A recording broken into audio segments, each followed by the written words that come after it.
What's up, guys? It's Cullen here with Up North Outdoors, and we are back, and we are here with a 1977 Ford F-250 Highboy.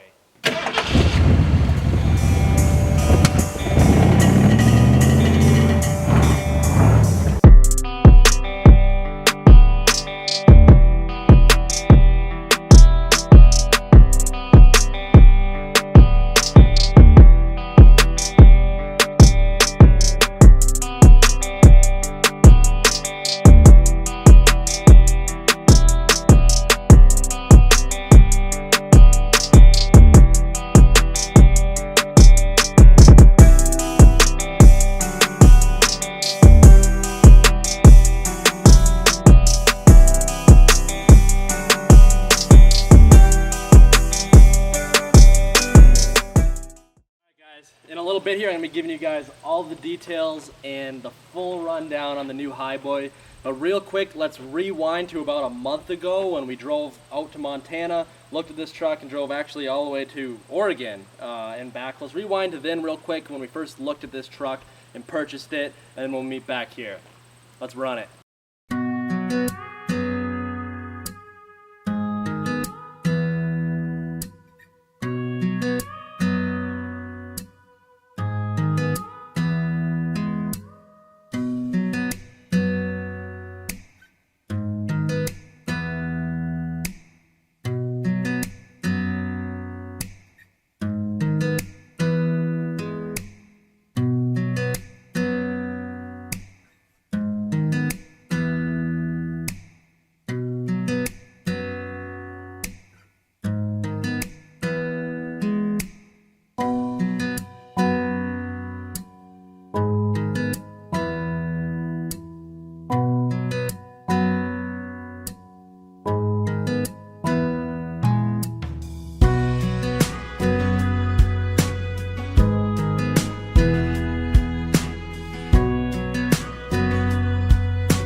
And we're, oh, you almost give it a belly. Ow, thank you. But ow. Yeah, I kind of hit you really hard. Yeah, let's go fast. We came out west. We are in Montana right now. And man, is it beautiful, as you guys probably saw by some of that B-roll, and we're not even in the mountains yet, but man, it is beautiful out here. We also bought a dent side Ford like I promised. I thought there's not supposed to be bugs here. We're not high enough in the mountains yet, so go fast, because my legs are fully exposed. Yeah, we got a dent side Ford. Picked it up. We're gonna be getting it shipped home because I don't really want to drive it home, and I got a really good deal on it.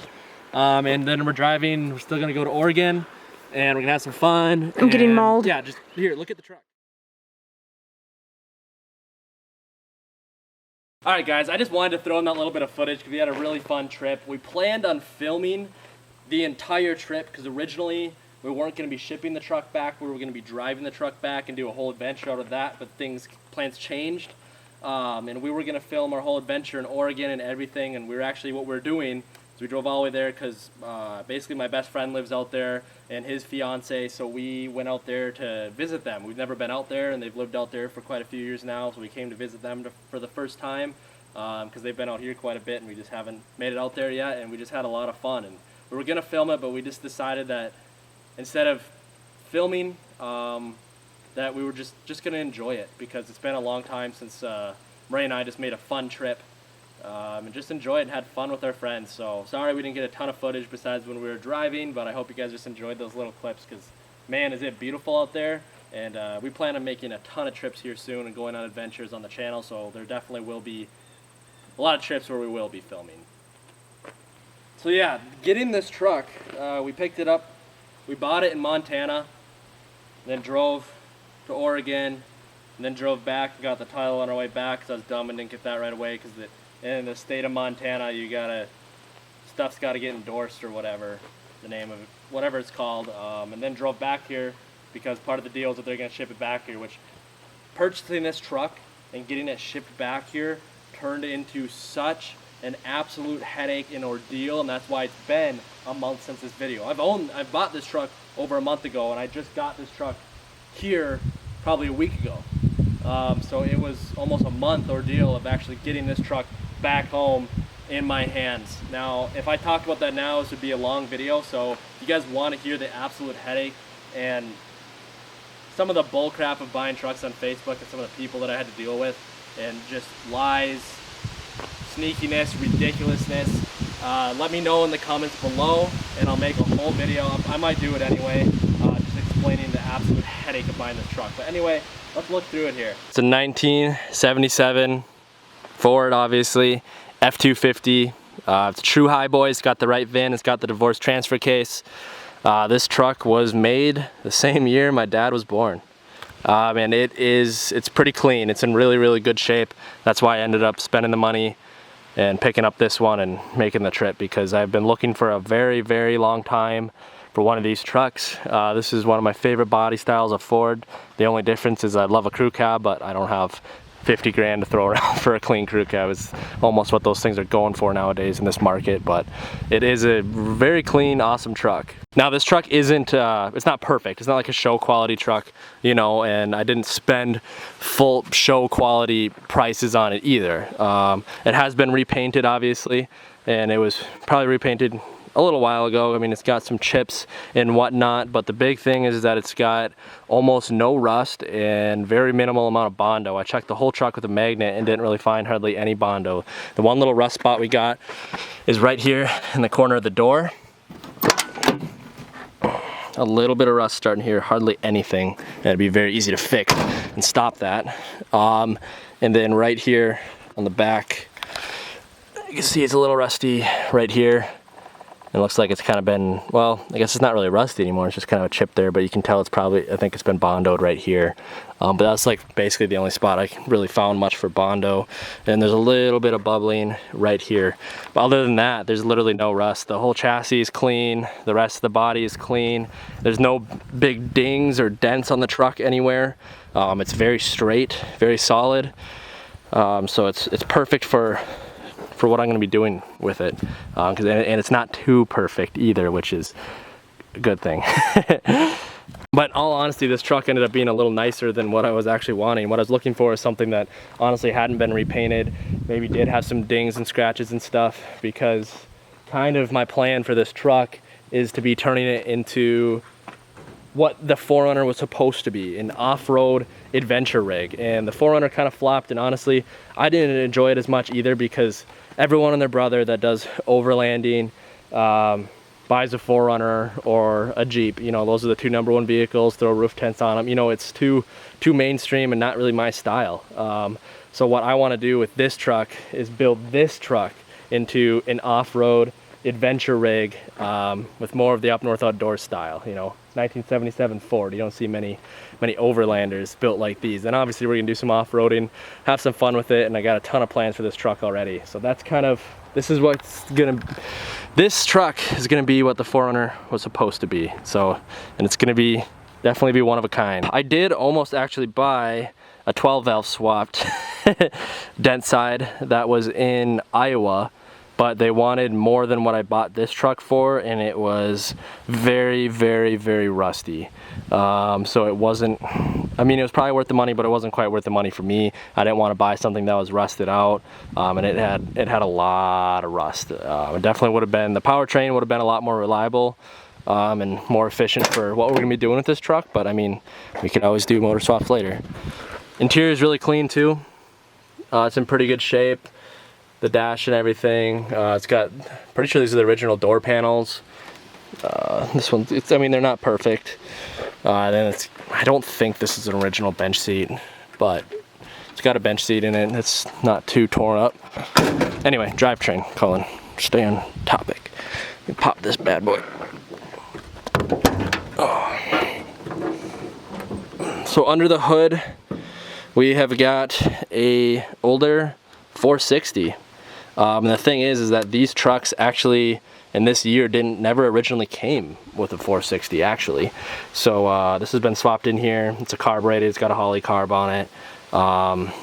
Potentially I'd like to upgrade that eventually, but it's been a pretty solid running motor. When I got the truck, my grandpa and I helped me adjust the carb, and I'll fire it up here in a minute, but it runs good.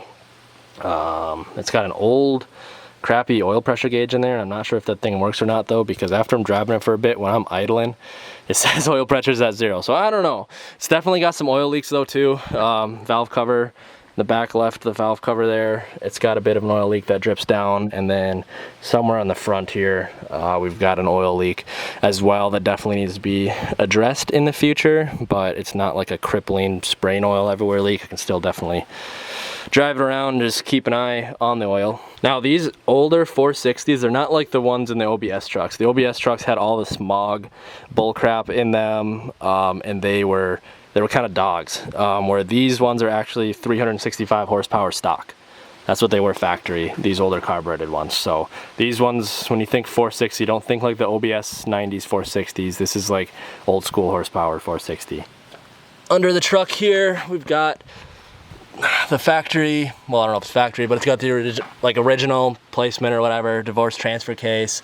And then when the guy did this 460 swap, he actually swapped it to an automatic. Now I don't know what the exact transmission is. I'm guessing it's like a C6 or something.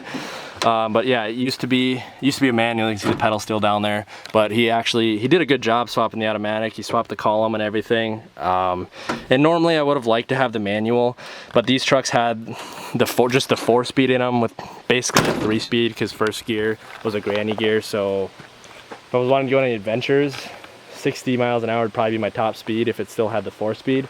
But with this automatic, I can actually cruise like 70, 75 miles an hour down the highway, no problem, and the truck isn't screaming. So I don't know, I'm not too disappointed with the automatic. I've actually kind of like it a little bit. Also, excuse the mess, I actually cleaned this bed out a bunch, but there's still some wood and stuff in here, and there was some cow crap in the back of here, and hair, and the inside is still dirty. I mean, no one even bothered to take a vacuum cleaner to it. It's nasty back here. It's dusty. It's kind of gross. I need to clean it out because I don't know. Normally I'd assume if you're spending almost 10 grand on a truck, like you'd at least vacuum it out or sweep the cow shit out of the bed before someone's buying it or after they buy it. But that wasn't the case with this truck, and we'll get into that in the next video. I don't want to go dive too deep into that, but just want to let you know I'm not that much of a slob. I didn't make it that dirty and nasty in here that quick. I just haven't gotten around to cleaning it out yet since I've gotten it. Got some spotlights on here. So I know like in the 70s and 80s, this was kind of like the cool thing to do, to put spotlights in. Otherwise, they're not factory, but it could, my other thought is that this could have been maybe like a fire truck or a sheriff's truck or like a DNR forestry truck or something, and these could have been in here because this isn't the original color, I don't believe, unless he painted the same color. So definitely could have been a truck like that too, and that's could have been another reason they put these lights in. They're not hooked up though, like I can't even turn them or anything, but maybe it would be cool, maybe do a video, a little project trying to hook these things back up and maybe even swap these out for LEDs or something, because it would be cool to have those little spotlights. And then because I don't really want to take them off because then I'm gonna have holes that I have to fill, and I don't know, it's kind of cool. It's also got the hooks on it all around. These ones need to be tightened up because people have been using them, but that's actually kind of cool. It's got them on the tailgate too. The tailgate works, except for this one cable is disconnected, so I got to get a pliers, pull that cable while I pull that, but the tailgate does work, which is good. It's also got the hooks on it for a bed camper already. Now, that is kind of one of our plans for this thing. Instead of doing tents and stuff right away, I got a buddy that's got a bed camper for sale. It's in pretty good shape, and he's giving me a good deal on it, so we're gonna be picking that up. It's for a long box, so I might be throwing this in here, and it'll be easy to take off. So if I'm just doing, you know, a day trip, or I'm not going on some crazy adventure wanting to camp, it has a jack, so you can just jack it off, put it on and off. But I wouldn't mind doing a series on that camper, maybe redoing that and setting that up for off-road camping. I think it'd be pretty cool. Also definitely need some bigger tires. These ones are pretty worn, especially on the front, and then they're only 31s. You can't have a Highboy with 31s, but I really don't know if this will actually clear 35s or not. I think it will, but it'll be pretty stuffed. So I don't know, maybe even have a small lift kit in the future. I'm not sure.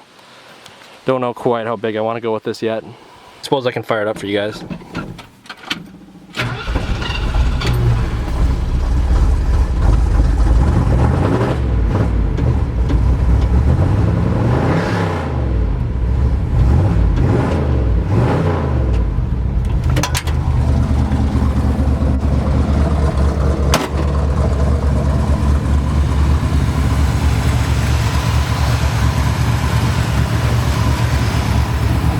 Definitely need to do new exhaust. It used to have duals, but they're kind of pretty rotted away.